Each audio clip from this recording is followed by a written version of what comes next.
29. rete dersi Sunen-i Tirmizi'den Elhamdülillahi Rabbil Alemin ve salatu ve selamu ala seyyidina seyyidil enbiyayı vel mursalin ve ala alihi ve sahbihi ecma'in. İmam Tirmizi rahmetullahi aleyhin Sahih Tirmizi'den aydan getiren hadislerini bab edip elhamdülillah her gece aydışıyar. Maksat neymiş? Allah Teala'nın kelamı bilen Peygamber Huda Aleyhisselam'ın aydan keplerinin mukabilına öz zindigini koymalı. Öz muamelanı koymalı. Oğlun uşağın bilen öz muaşiretini koymalı. 24 saat yaşayışın şoňa göre bolmaklyga alat etmeli. Kemez kem niýede ýalňşanlygymyzy bilsek, günäkär bolarlygymy bilsek, oňa näme? Tövbe istiğfar etmekdik gerek.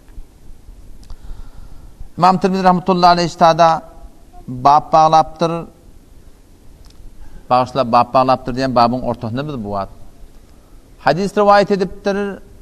An Sufyan ibn Abdullah el-Thaqafi قال قلت ya Resulallah.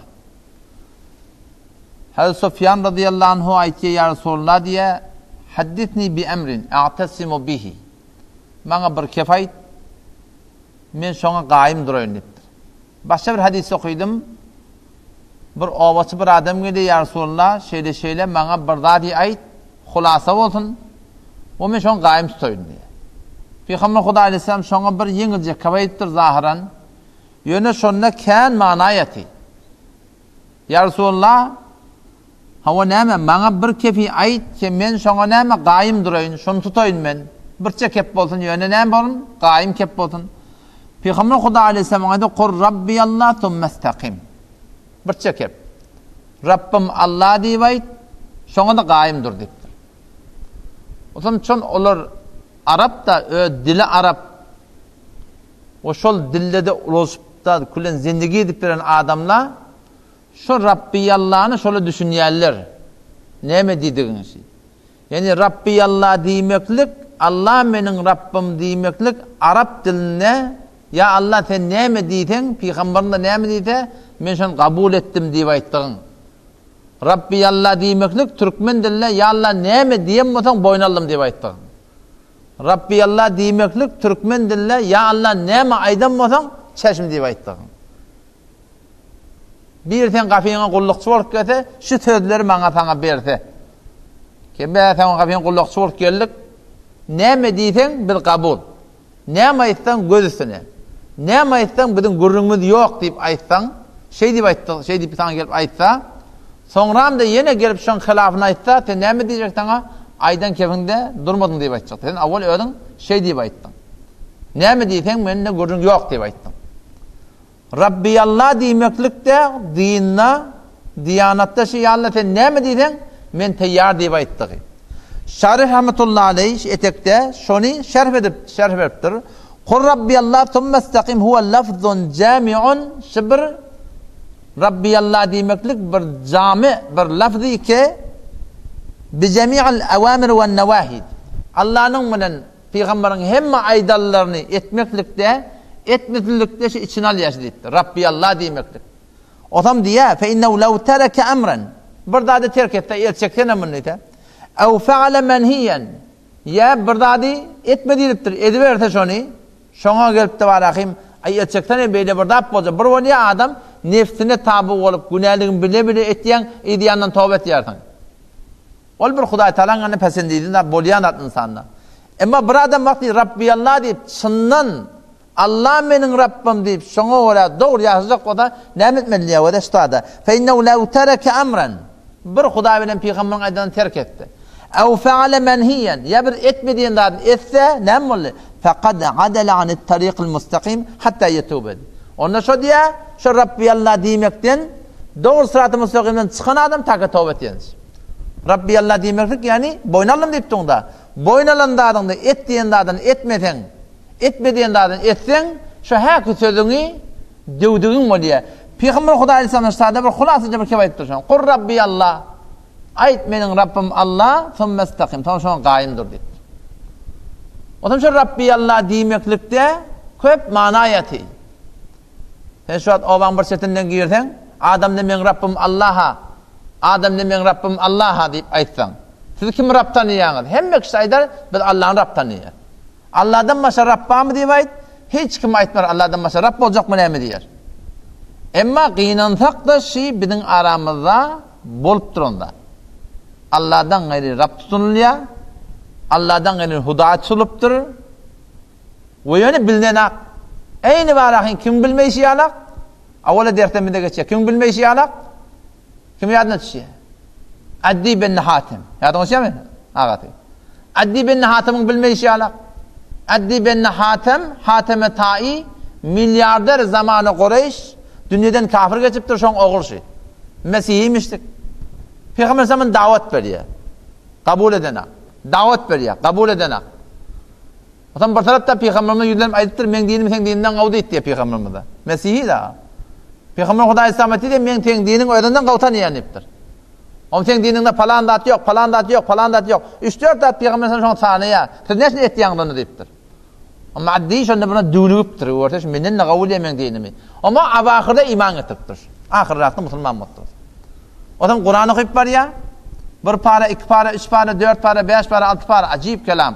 7 para, 8 para, 9 para, 10 para. Sure-i Tawba baranna 30 ya 31-nji ayete baranna durupdur şu Kur'an'da. Eni şu zamanın müşkili şu. Durupdur şu tada. Omşu deyipdir, töhmet bedipdir. Kur'an'ın şu tada doğru değişin deyipdir. Nağız bildi. Şu ettiham bedipdir. Biz Mesihilere, biz Yahudilere deyipdir, ettiham şu deyipdir. Şu Hudaý Taala şu aytýanda da bizde yok şu deyipdir. Hudaý Taala näme deyipdir şolara? Şu taýda Allah Taala aýdypdyr, kesiz ulamalaryňyzy, ruhbanlaryňyzy rahip diýerler, deýirlerde, düzlerde zatlarda ibadet kala bolýar, şonda Hudaý ibadet diýerler.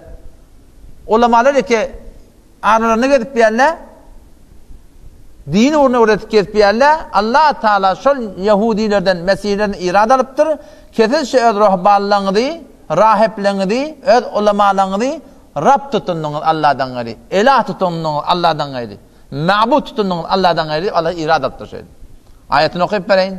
İttekadû ahbârahum ve ruhbânahum erbâben min dûnillâh vel mesîh ibne Meryem ve mâ umirû illâ liya'budû ilâhen vâhidâ.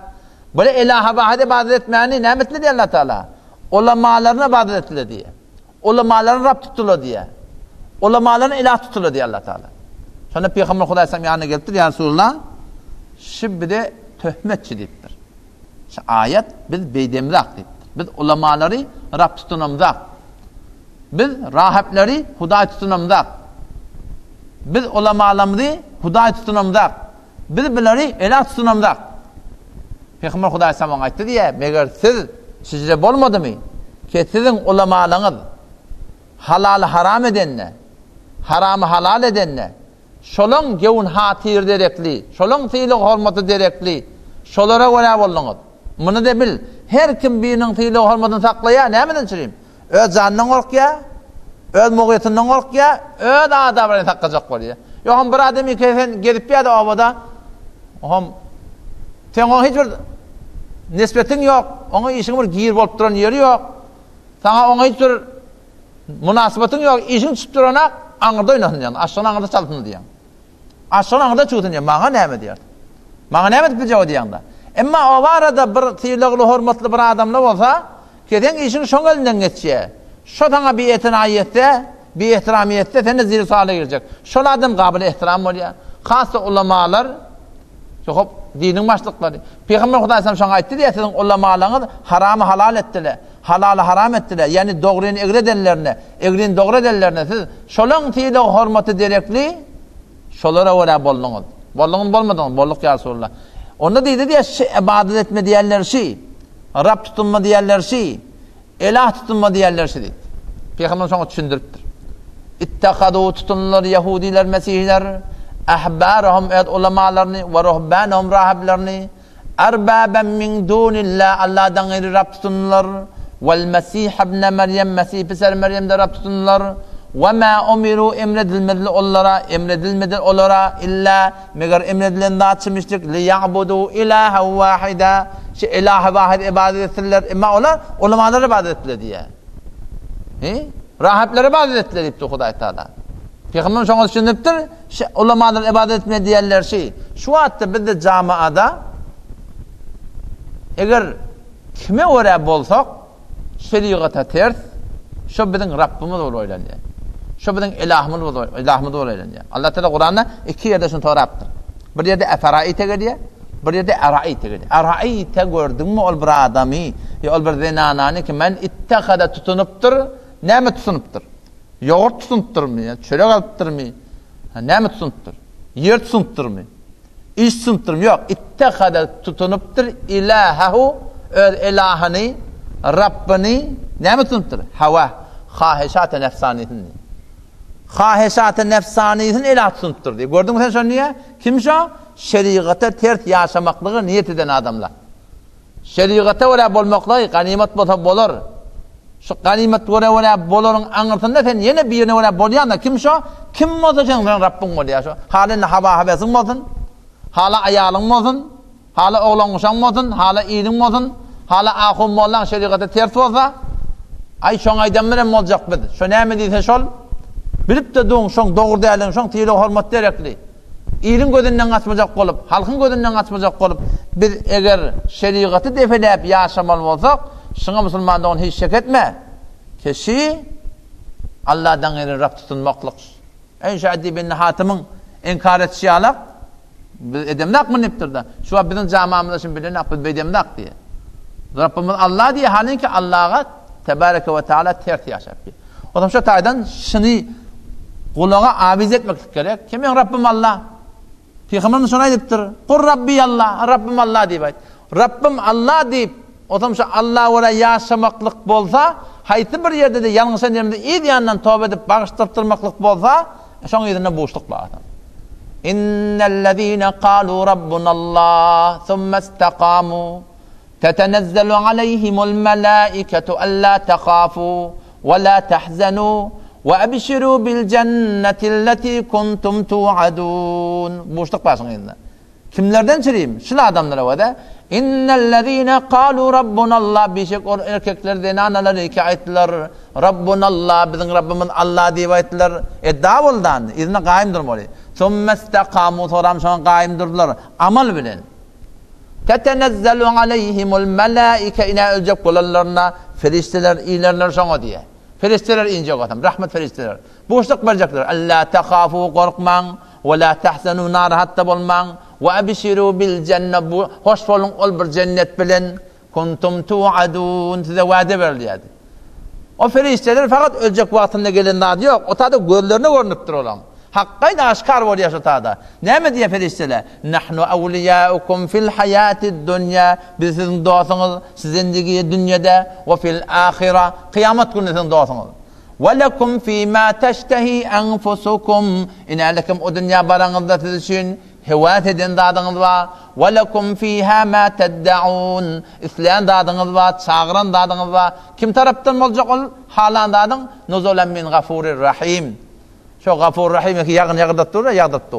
Şol Allah Tebarek ve Teala'nın mihmaniyeti olacak. Otam şu tayda Müslüman doğun manası şu la ilahe illallah diye Allah'dan başka ilah yok. Şunu hem zindagimizde Allah Tebarek ve Teala'nı ilah tutmaklık gerek. Hadisin yerini okuyun. Toram kultu ya Resulullah ma akhwafa ma tekhafu aleyh. Hem zaten bitirmen ya Resulullah nemeden korkuyan dedim diye de. Sahaba soraptı. Hem zaten bitirmen ya Resulullah nemeden korkuyan. فَأَخَذَ بِلِسَانِ نَفْسِي Peygamber şeyle dilini tuttu diye.